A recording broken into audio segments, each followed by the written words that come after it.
بسم اللہ الرحمن الرحیم۔ السلام علیکم ورحمۃ اللہ وبرکاتہ۔ معزز ناظرین و سامعین، ایک مرتبہ ایک شخص سیدنا علی المرتضیٰ رضی اللہ تعالی عنہ کے پاس آیا اور کہنے لگا کہ اے علی رضی اللہ تعالی عنہ، میں بہت مالدار تھا، پھر اچانک گھر سے رزق جانے لگ پڑا، چلتا پھرتا کاروبار بند ہونے کے قریب آ گیا ہے، مجھے کچھ سمجھ نہیں آ رہا کہ میں کیا کروں۔ جس کام میں ہاتھ ڈالتا ہوں وہ بند ہو جاتا ہے، اگر سونے کو بھی ہاتھ ڈالتا ہوں تو وہ مٹی بن جاتا ہے۔ جب یہ شخص اپنے سارے شکوے سنا رہا تھا تو سیدنا علی المرتضیٰ رضی اللہ تعالی عنہ اس کی کمزوری سمجھ گئے۔ فرمایا کہ اے شخص، تو اپنے گناہوں کو ترک کرنا شروع کر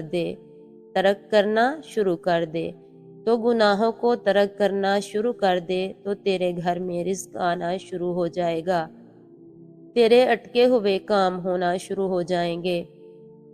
وہ شخص کہنے لگا کہ آپ مجھے اشارہ دیجئے، میں کیسے گناہوں کو چھوڑ دوں؟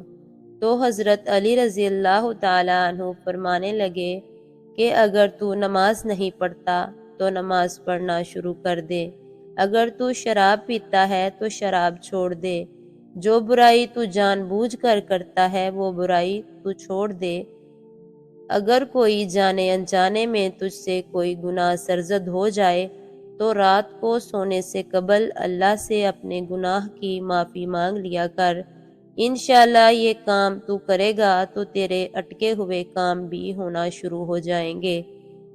بیان کیا جاتا ہے کہ جب اس شخص نے ان باتوں پر عمل کرنا شروع کیا تو اللہ تبارک و تعالی نے اس کے بگڑے کام سنوارنا شروع کر دیے۔